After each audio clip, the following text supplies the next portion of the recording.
she's pouring from the sky. Stash some chips up. No fear of missing out. About to dip and flip. What? Now pump it up and double up is what we hit. What? This is it. What? Satoshi's pouring from the sky. Stash some chips up. Welcome. Greetings. Thanks, good to be here. And so the first question is clearly, is it GIF or GIF? Oh, dude, I stay out of that one. As someone who grew up bilingual, I realized that, everything's sort of relative. So yeah, try and stay out of such petty little debates, and I just make the animations. Cool. And you make amazing animations. Huge fan of what you do. Really viral, really powerful. It's great that you've sort of open sourced them, and I think they articulate some of the big phrases and the big memes. And I use them a lot. Just kind of drop them into tweet storms and things. Great work. Absolutely love it. Thank you. I mean, that's what they're for after all. I don't really see the point in having exclusive ownership to them. Like, the whole point of them is to spread them far and wide. So, yeah. It'll be good to go into your kind of creation process for them. But I think it would be particularly nice just to start with a bit more of the backstory on you, really. And if we can just sort of start at the beginning. And so you've already kind of crossed continents at an early stage in your life. You moved from East kind of Berlin, or your family moved from East Berlin in the mid-'80s, I believe. That must have been quite an adjustment. How old were you then? Yeah, I was 4 years old. That was 85, which was 3 years before the Berlin Wall came down. Yeah. And so what are your memories of the time and the experience?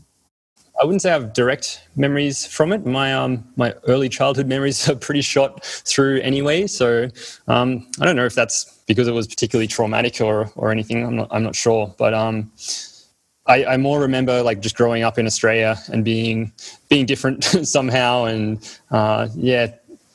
And I mean, the tough thing about it is that presumably my parents came over here with nothing. They had to, in quotes, donate everything to the church over there, I think, at the time.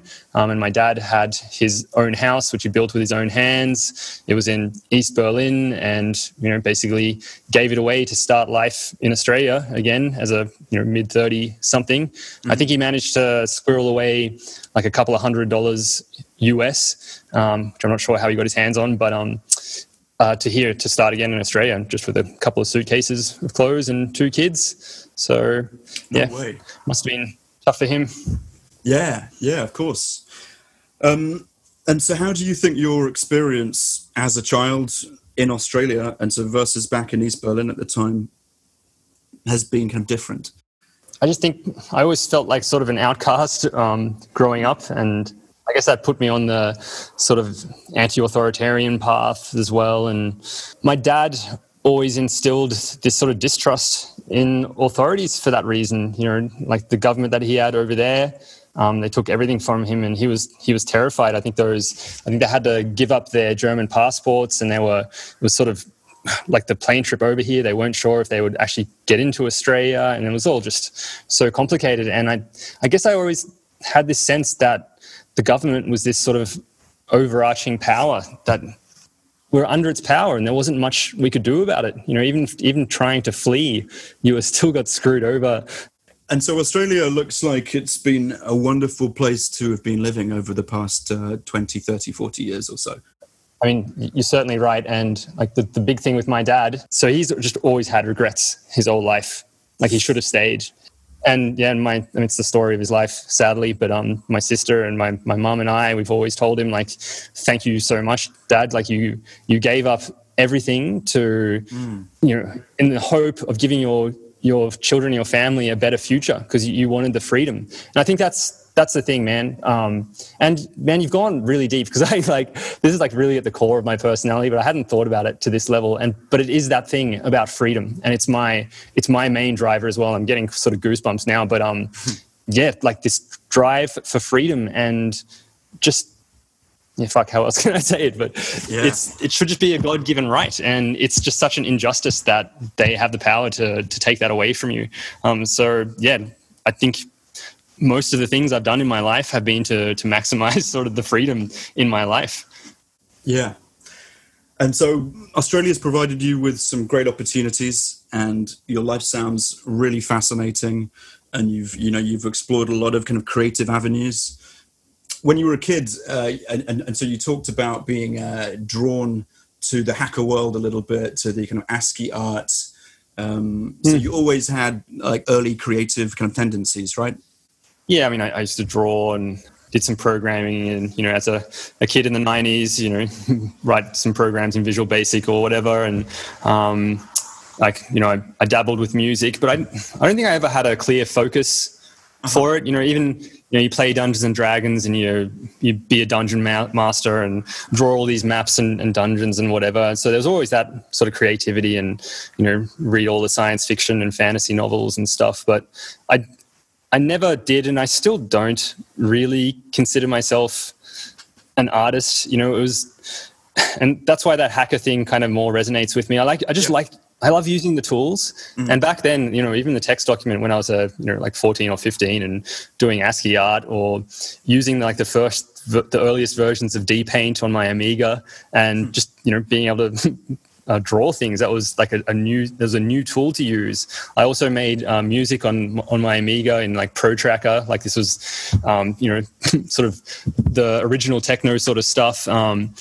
And even later in my 20s, I wrote music, but it was more about like back then it was, I had BitTorrent and the Pirate Bay, and I got this new software, and it was just cool software, and I wanted to learn how to use it. And it's kind of just progressed in that way with me. Like the business that we sold recently was just a little organic food business, but it was sort of just me and my partner doing it. So I had to do everything myself, and I did all our labels, and I learned Adobe Illustrator to do that. And then since then, my partner in her work as well, I do all her social media stuff. So it's kind of like I've always used these tools. And then, my partner was doing more video content, and I was doing like the subtitles and video editing for her. And I kind of went through the progression of Adobe software, like Photoshop, Illustrator, and Adobe Premiere for the video editing. And After Effects was always like a really daunting, scary thing. And it actually took me kind of like about a year, like knowing that, I could use it, but it looks so complicated. And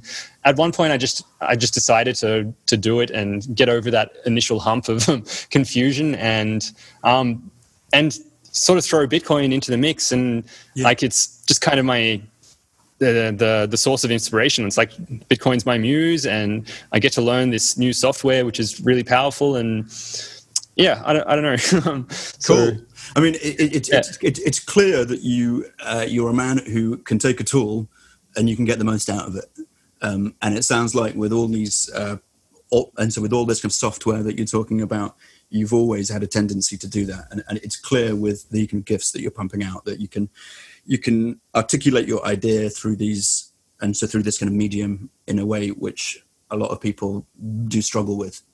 You're a very effective user of these tools. Sorry, the learning curve is really steep on these ones. And, even though there's so many tutorials and out there for everything, like you've just got to have a good sense of how to use tools and not be scared to experiment. And it's just, I've had a computer since I was like 12 or 13. Like my first computer was a Commodore 64. I think I had an Atari 2600 before that, and had the Amigas, and just always grown up with them. So I think I can use software well. Cool. So things got kind of tied together after Bitcoin. So I guess we need to go into your Red Pill story. If you could just explain a little bit of how you got into it, what brought you to it. Yeah. And I first heard about Bitcoin, I think in like 2015, and it was Andreas Antonopoulos was actually on Stefan Molyneux's. He's being interviewed on Free Domain Radio, and I just wasn't in a position to actually buy anything then. So that was probably when I first heard about it. I'd probably for about 10 years, again, thanks to Steph, he put me onto the path of libertarianism, and which I'd always been into, although I might not have recognized it as such, but I think he gave me a name for this desire of freedom. And, he was also big on the economics of it all. So I think I was really, when it finally came onto my radar again in 2017, I was so primed for it. And at that time, we'd been running our business for a few years. So I actually was in a position to actually buy some, and since then, it's just been it's been all consuming. It's been my sole focus. And black pilled, I guess, that means you don't have much hope for the world. You think it's like kind of all going in a bad way. Right. And Bitcoin was sort of I guess the orange pill is a bit of a cure for the black pill, because it's given me hope again. And that's where the fix the money, fix the world thing comes from. And I guess the only other thing I add to that is that I think it's like fix the money and fix parenting and fix the world. And it's fortunate for myself, but I found a partner whose mission is the parenting thing, and my mission, is to support her, but also this Bitcoin thing. So, it's just quite fulfilling to have a purpose like that.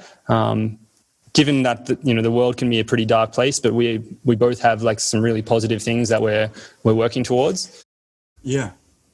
And so it sounds like, and so both you and your wife are kind of fiercely independent, strong critical thinkers. And so what does this kind of freedom mean for you, and how are you trying to live the freest life in the past few years, and so particularly after Bitcoin? Freedom to me just should be the default state.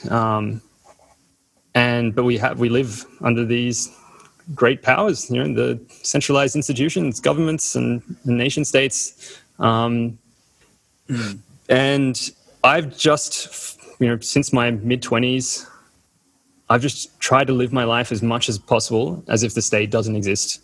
And that's been to my detriment as well. Even at the moment, like, we'd definitely be eligible for some of these, sort of government handouts related to COVID and stuff. And it's just not worth. I really feel, not to be overly dramatic, but I really feel like the cost of my soul is not worth it. And that's really how I feel when I walk into, we call it Centrelink here, but the unemployment services, or whatever it would be in other countries. Whenever I work into a government institution like that, like, I just feel gross, and handing over all my details to them, like, it's just not worth it for me. I'd rather be free and, poorer for it or whatever. I think that's worth it to me. The last, how far back to go, but in recent history, like, the last thing I did was my partner and I, we started a little organic food business, and we were at the farmers markets every Sunday for 5 years, and we've really built that business up from zero. Prior to that, like, I was just a hippie going to psychedelic music festivals and stuff, and I was actually a fire dancer, fire performer, and it's sort of how I met my partner. And we'd traveled around Europe for 6 months doing fire performances, and when we came back to Australia, we had to ask ourselves, like, are we going to keep doing this fire dancing stuff, and are we going to, because there's no money in that, obviously. It's fine if you want to keep going to festivals, but so we decided to give this organic food business a shot. We had a couple of $1,000s to our name, but 5 years ago we managed to sell it, and I jumped a couple of orders of magnitude in just terms of personal wealth. So kind of went from zero to where we are now. And after we sold the business, we also sold 80% of our, or 80 or 90% of our worldly possessions, and moved out of our house, and we bought a van, and we traveled around Australia for about 9 months. Wow. And that was touring with my partners, like parenting workshops. So we did, something like 10,000 kilometers around Australia in that time. And then COVID hit, and which kind of put a damper on things. And we've been living on my mate's property, which is, 300 or so acres of paradise here in Southeast Queensland. Like I said, that's about as free as you can get. And, our daughter's like 5.5 years old now. Wow. Nearly 6, actually. And we just maximize the quality family time we have together while still being able to work on the road as digital nomads. Because my partner, she does sort of one-on-one therapy sessions, and, sells her online courses and stuff like that. So, it's maximized freedom, man. What can I say? That's amazing. And so your daughter, and so we talked a little bit kind of earlier about this, but you're obviously, and so you and your wife have some strong ideas about how you want to raise her in terms of homeschooling, in terms of kind of parenting, and your kind of style is something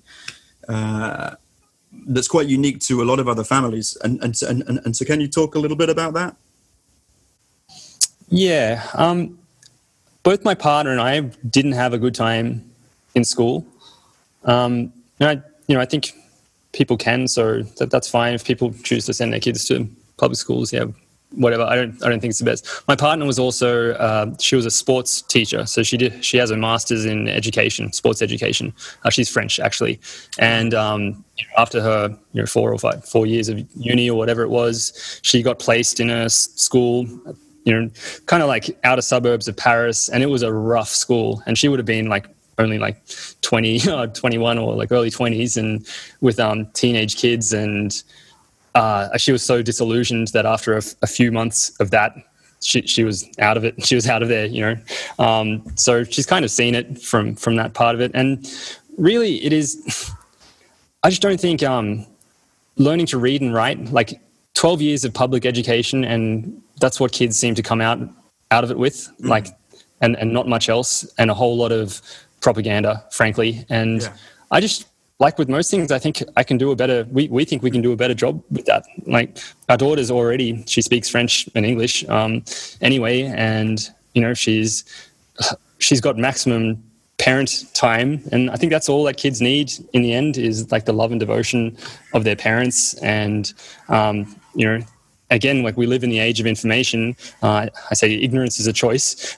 So any kind of curricula I can find online for homeschooling, and there's so many communities, and I just think that's such a better way to do it. So yeah. And so what are the core kind of values that you want to instill in your child? Is that just, I guess, wow, you're going deep, man. I think this is one thing. The brain development is done, like 95% of brain development is done by the time you reach like 5 years old. And there's also a ton of stuff that happens in the womb in those first 9 months, like this is the sort of stuff that my partner works in. It's sort of therapy, but based on the nervous system, like really what's happening in the physiology. And so I know my daughter's already grown up with a really, like a really solid foundation. Yeah. She's had a consistent environment. Even though her first years, like every Sunday we were waking up at 4 a.m. and taking her to the markets. She was coming there with us since she was 6 months old. And she's also had this sense of freedom instilled on us. It's not like some overt, explicit lesson that we've taught her, but just in the way that we've been living our lives and doing things on our own terms. So I think she'll already have that sense of freedom and wanting that freedom. And I think if anyone tries to cage her in any way later in life, it'll just seem so foreign and, like intrusive for her. I think she'll naturally fight against. I hope so. So there's that. And like, that's how we parent with her as well. She can she's free to do what she wants. And, and we can talk about stuff, and like I think you just have to model the behavior you want.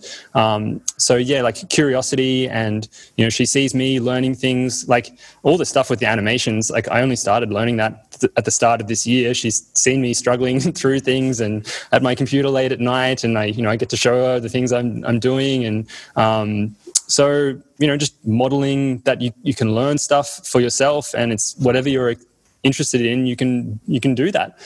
I'm just not worried about her at all. Like if any government agent comes to us and asks us to demonstrate that we're not neglecting our child's education, I'm sure I'm just going to ask her to rattle off something in French and send this person on their way, and so yeah, I'm not worried about her at all in that sense. Cool. There seems to be a sort of growing group of people who are both drawn to Bitcoin and to homeschooling.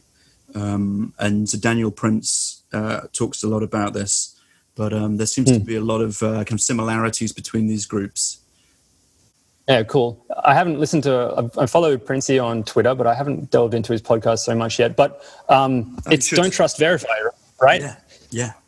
Like I don't know what is being taught to my kids at when the public education system has them for 8 hours a day, and I don't know who her friends are or how those kids are being raised, and I don't want to. It comes down to this though. I don't want to. I value my daughter too much, and I love her too much. I want to spend that time with her, and we've set up our lives so that we can do that. And we're really fortunate that we can do that. But I say that, but at the same time, we worked for it as well. I really worked. Like after my whole 20s were just fucking partying and lots of drugs and very little responsibility. And it wasn't until I met my partner, sort of early 30s, and I had a reason to be responsible with her, and so we started this business together, and most of that money we put into my partner's education so she could train herself in the stuff that she does now. And now she's the breadwinner, and I'm a stay-at-home dad, or stay in the van dad, or whatever. And in my spare time I get to do this other stuff, and that's why I've been learning the animation stuff. So I really I have something to contribute to Bitcoin, because I wasn't about to be a coder or anything like that. So yeah, I feel really fortunate for that. It's interesting the way there's a lot of people coming from lots of alternative sort of backgrounds, and they're interpreting, and so Bitcoin as being this responsible asset, like the most responsible asset to actually hold right now. Yeah, I agree, and I think the world needs a whole lot more responsibility. I think that's what the nanny state is fundamentally. And it kind of works because people like to be comfortable, but it's just that I think the times are too good now. That's the bad times create strong men create good times, and good times create weak men, and the cycle continues. And I think we're kind of at that stage now, unfortunately. So that's the black-pilled element to it anyway. So who knows, man? Yeah, the fourth turning, right? Yeah. Yeah, I've heard that mentioned. I haven't read it myself, but I think I get the idea. I think it's kind of what you described. It's just this end of a generational sort of rise, and then just a kind of logical readjustment from first principles. And this is the ground up revolution that we're really part of. So your memes. How do you find the content? How do you pick the content? What most kind of resonates with you? What tools do you use to make them? Please just kind of talk about the process. Yeah. So the content really is just Bitcoin Twitter. And, if you're not on Bitcoin Twitter, I think that's where the most interesting conversation happens as far as I can tell. So yeah, get on Hive One or whatever, and just follow the most notable people on there. So it's kind of obvious what sort of memes are resonating out there. But I don't know. I guess I was looking for what I could uniquely contribute, and there's one level of memes which is taking a image template and just writing something on it, but it's kind of low effort meme, although they can be really awesome and really effective at spreading the idea. But I think the thing about animated GIFs or GIFs, I don't know, I say GIFs, is it's sort of a way of hacking Twitter, because we have this 280 character limit, but you can actually, it's the thing about an image speaks 1,000 words, and maybe an animation speaks even more than that. So, I thought that was really powerful, and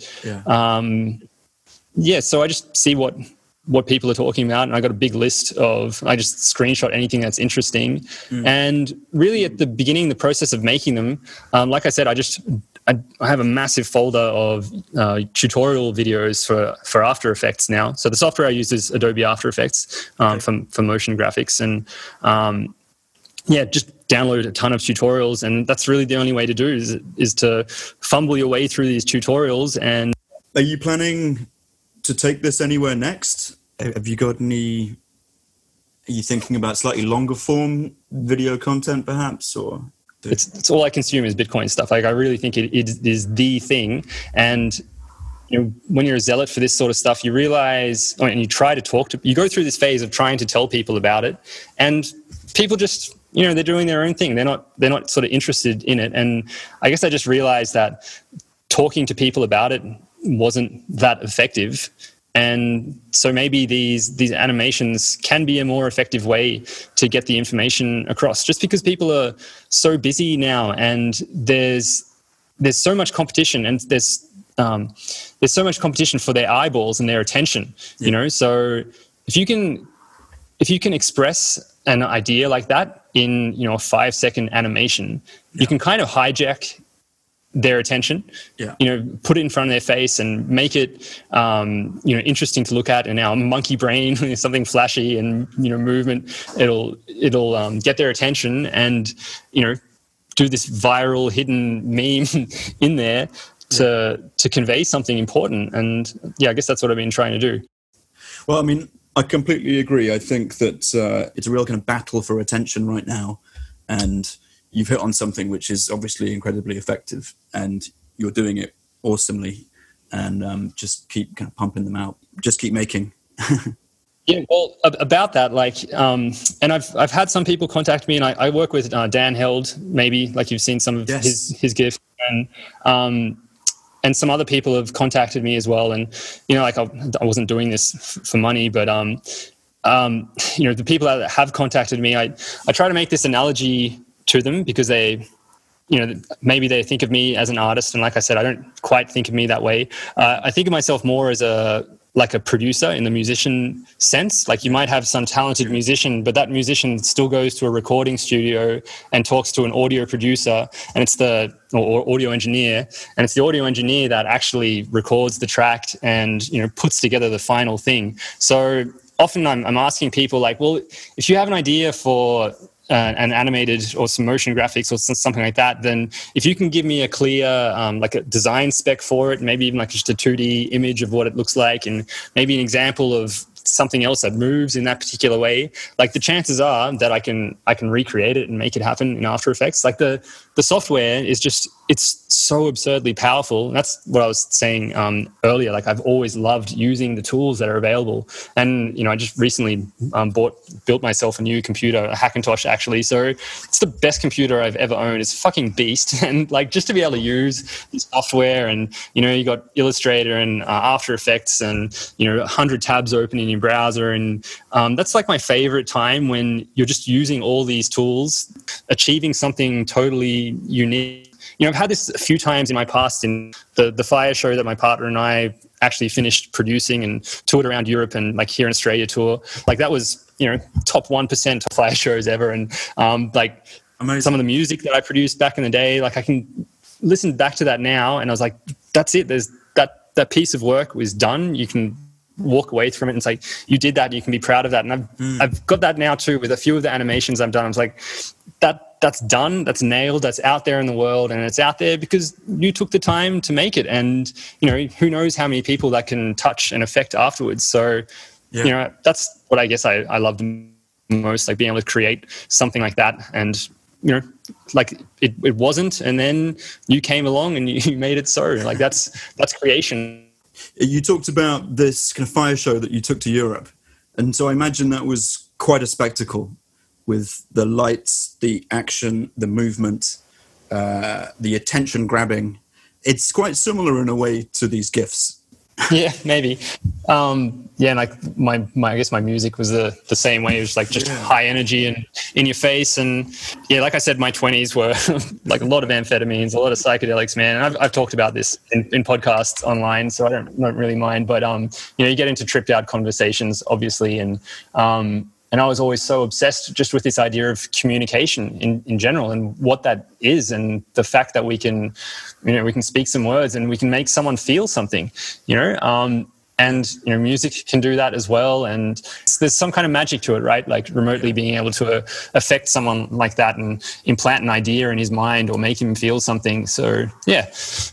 It's interesting the way these kind of themes can run through people's lives about what they're drawn to do.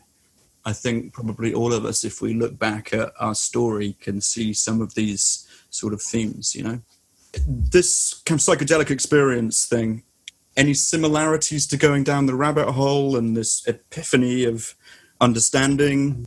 It's such a shame if someone goes from cradle to the grave without experiencing that, like having a psychedelic experience, and it kind of shows you the subjectivity of the world and forces you to recognize that your own subjective experience is sort of very malleable and it might not actually be the reality. So I think you only need to have one of those experiences in life, and it just it encourages you in later life to just question things, and I think that's sort of a basic thing that anyone getting into Bitcoin would kind of need. Like, if they think the status quo is fine, they're never going to even be open to the idea of what Bitcoin is. So, sure, there's overlaps in that way. Yeah. Yeah. So I mean, it's hard to continue the psychedelic kind of journey with a family, right? Oh yeah, I hung up my hat in that regard many years ago now. Yeah. That's fair enough. And I really did it, So, and I do remember one of the last festivals I'd gone to, and it was just after my daughter was born. She was only a month or so old, and I'd been working my ass off in that business for 3 or 4 years, and this festival was called Earth Frequency, and it was the festival, funnily enough, where I first did any fire dancing. It was the first time I lit up a fire staff. Wow. And it was also the festival where my partner and we did basically our last show. It just wasn't the same anymore. And I also had some deep realizations about drug use in general, which, invariably it's self-medicating early childhood trauma that people have had.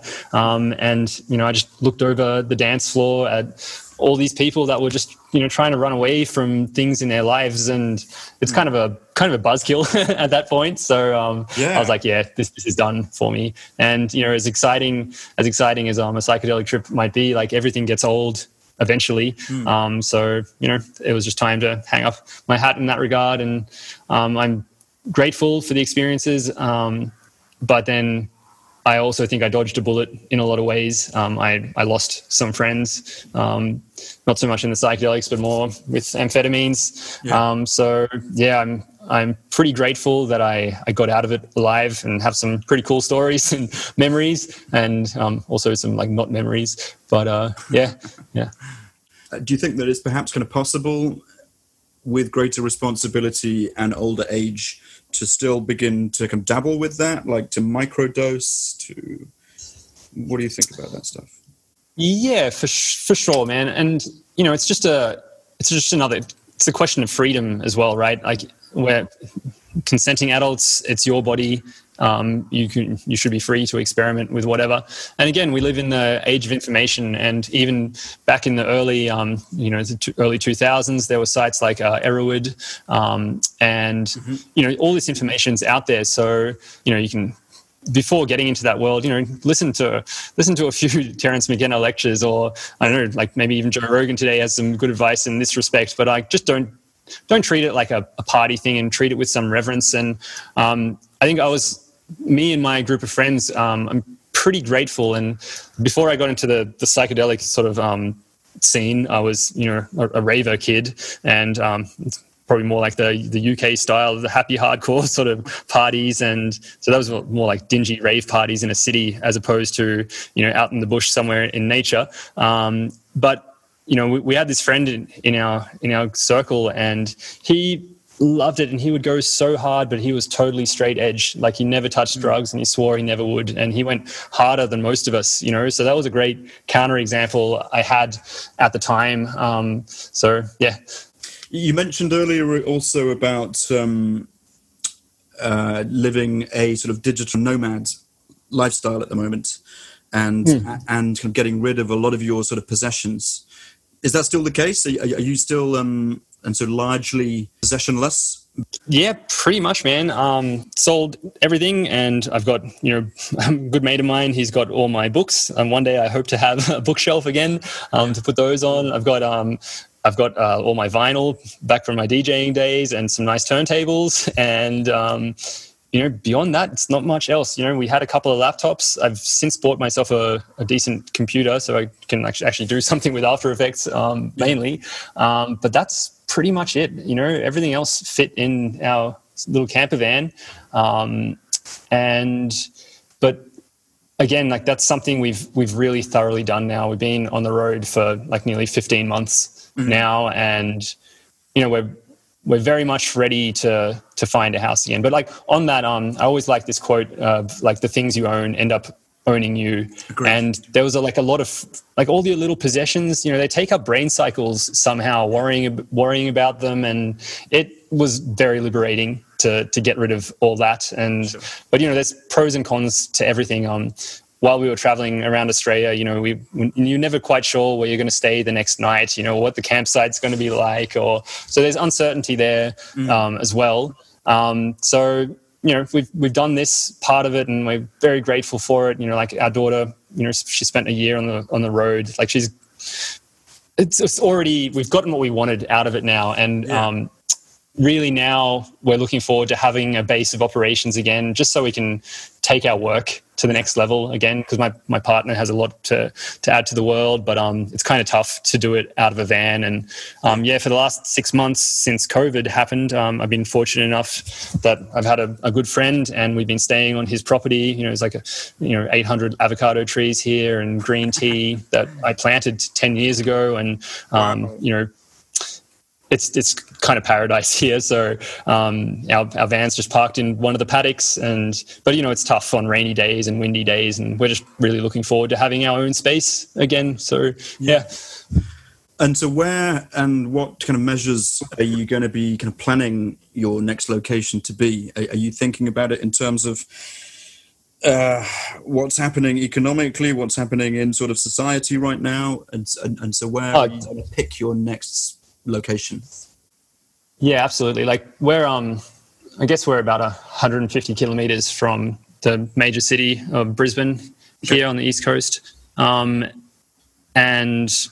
I absolutely have no desire to move back to big cities. It's so unnecessary for us. If we can work, all our work, we just need an internet connection. That's literally it. And my partner needs her computer so she can do her Skype calls, and it's really that digital nomad dream. It's pretty awesome. So stay away from the cities. We're still going to be rural. Honestly, man, the last 6 months of COVID, it has not affected us at all. I've not once worn a mask. Cool. I'm just so grateful for that. And when my mate said we could stay here, that's made a huge difference in our lives. When I think about people in cities and in lockdowns, and just the amount of stress that's added to people's lives. And I feel so grateful to him and the other people living here to have put up with us. It's sort of 3 little families here, but even in 250 acres, it's still good to have your own space, I guess. So it'll be kind of the same thing, just away from the cities, our own little space, and that's kind of all we need. Perfect. And so any thoughts about the images and the videos that are coming out of Australia in terms of the clashes between the police and anti-lockdown kind of protesters and things? It looks to be pretty toxic over there in some areas. Yeah, for sure. That's in Victoria and Melbourne. Man, a few months ago, when the virus first hit, I was just consuming every bit of information about it, trying to stay on top of it. Yeah. We were still in near the major population centers when that was happening, and it was all up in the air. And then after a month or so of that, I realized that having more information about all this stuff is not helpful. After we'd taken the basic precautions of stocking up on food and doing those other basic things, there's really nothing else you could do, and you just sort of paralyze yourself and turn yourself crazy by consuming all this information. And at that point, I actually went on my Twitter, muted words, and added COVID and flu and virus and all that, just because it wasn't helping me.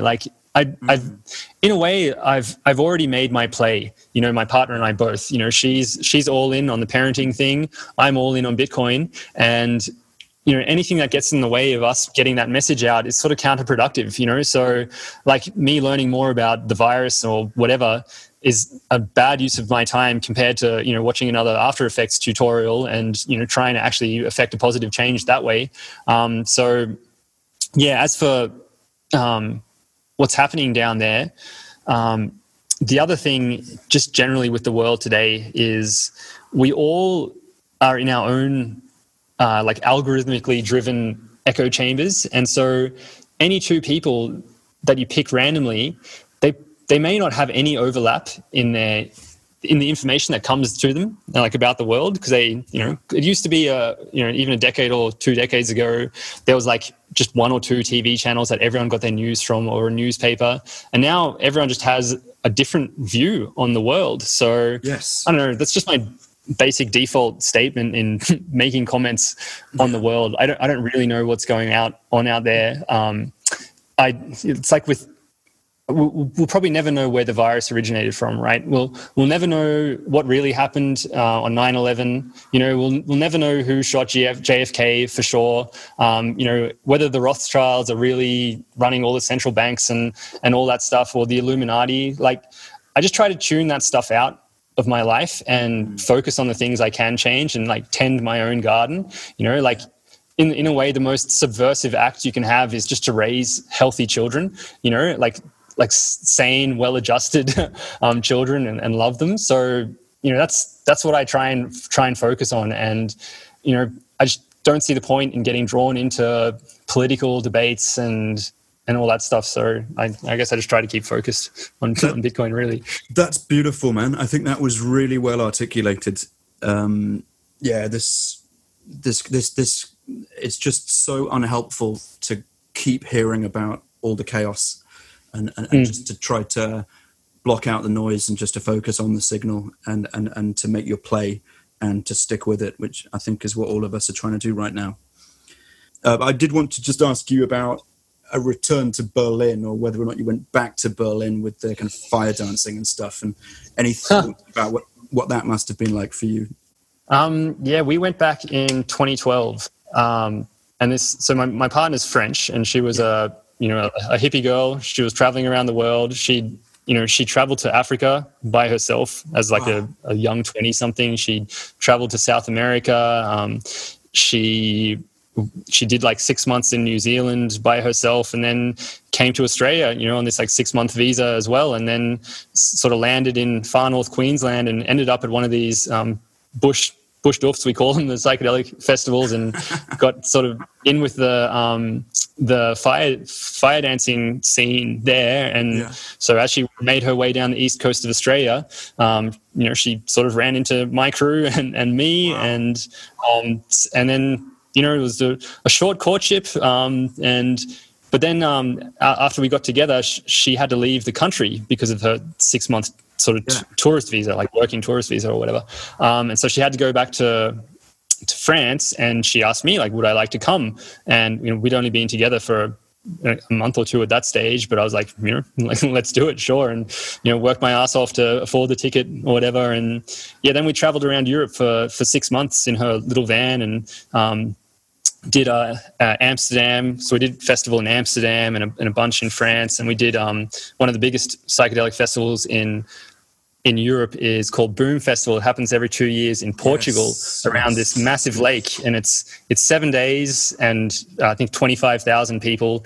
It is insane, right? And of course in Portugal the drug laws are all decriminalized, and I remember there was in like on the street, sort of the camp streets behind where we were, there were these 2 Israeli dudes with a table out and basically like a price list of drugs, and 2 like burly like security guards there. It was a pretty tight operation they were running. So that was pretty intense. And anyway, the point is, man, that was 8 years ago. And you know what, I got to say, I think Europe seems kind of done for. It doesn't seem like in France. I don't feel safe going back there with my daughter, at least at this stage. And same with Berlin. Like, I don't know. And then and that was before COVID sort of hit. And I've sort of had conversations with some people. It's like maybe we had the golden era of being able to travel around the world, and it could just be that that's done now. Like if this is the new normal, you know, I don't think there might not be such free movement anymore. So I don't know. You tell me. What do you think about the state of Europe? I don't know, man. I mean, that's it's a slightly negative kind of take on a continent in terms of just thinking that it's done. I can't bring myself quite to that conclusion. I mean, I think you've got to be, if you're alive, a rational optimist. Because it's the only way to live, isn't it? So you've got to believe in it, and so in a kind of better future. And Europe, as much as it's got a lot of problems right now, is just a wonderfully colourful, vibrant, hugely intelligent, very stimulating kind of community of different cultures. And I'm sure, like you, I long for the day when we can get back to going to a fucking massive kind of psychedelic sort of festival in Portugal with 25,000 people. I mean, I think it can come back. I think it will come back in some way. Yeah, of course it will. I don't think we're all going to be living on a ranch. I don't. No, we can't. It's just not. That's not going to be able to happen. I mean, urbanization has been such a huge kind of mega trend. But yeah, at the moment, living on a ranch is probably the best place to be. I agree. Yeah. If you take the long view of history, and you talked about urbanization, I mean, that was a consequence of the Industrial Revolution, right? Like they were centralizing and having all these factories, and that was, you know, immensely like profitable for the species, right? Because it was so efficient to build things like that. But it's almost like, you know, we're kind of done. We've done the factory thing. We're beyond the industrial age now, and we're in the information age. And information, it doesn't have the same relationship to geography like that. So, like, I wonder, do you really need so many big cities and like these massive urban centers? You know, I have a feeling that more and more people are going to be moving out of the cities, and because they can work from wherever, you know, and like we've seen all the offices are shut down. People are working more and more remotely anyway. You know, I think we see the same thing in schooling. You know, like people, all this remote learning stuff. I think people are seeing like that they can just, you know, just do a better job themselves. So. Yeah, but it's so tough to make predictions. Like that's why I try and steer away from that sort of thing and just, you know, stay in my lane. Like no one could have seen 2020 coming the way it is. So yeah, who knows, man? Yeah, it's impossible to know what's going to happen from here. But I mean, it's going to be a hell of a year, the 12 months from now, right? Oh yeah. Any predictions? Well, government's going to keep governmenting. Yeah. Bitcoin's going to keep producing blocks approximately every 10 minutes. That's a good prediction. That might come true. Yeah.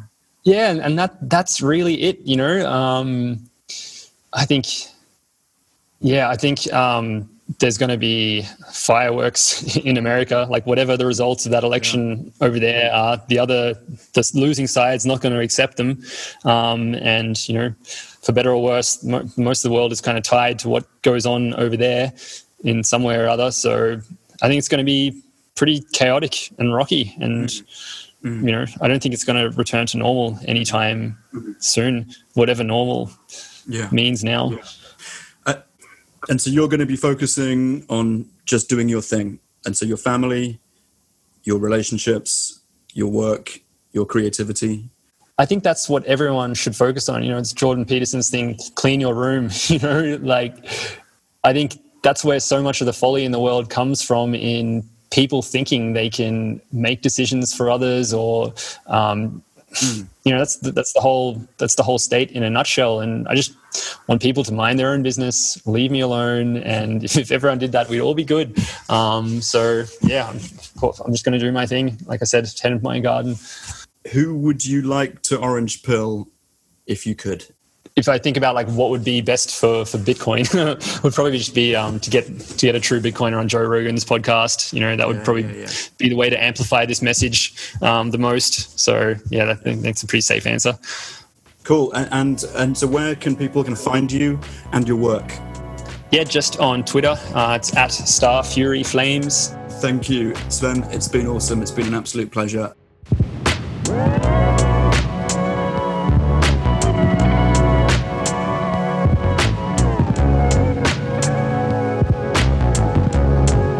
So basically, 2 years ago, my mom convinced me to loan her half of all my savings and spend it on Bitcoin. Did you give it to her to invest in Bitcoin? In Bitcoin? Well,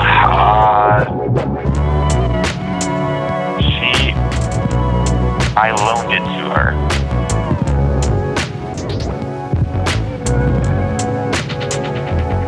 So now I'm in college and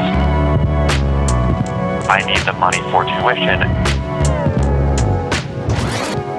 And so I want her to give the money back to me. And she's now refusing, and she's saying Bitcoin's gonna turn us into millionaires.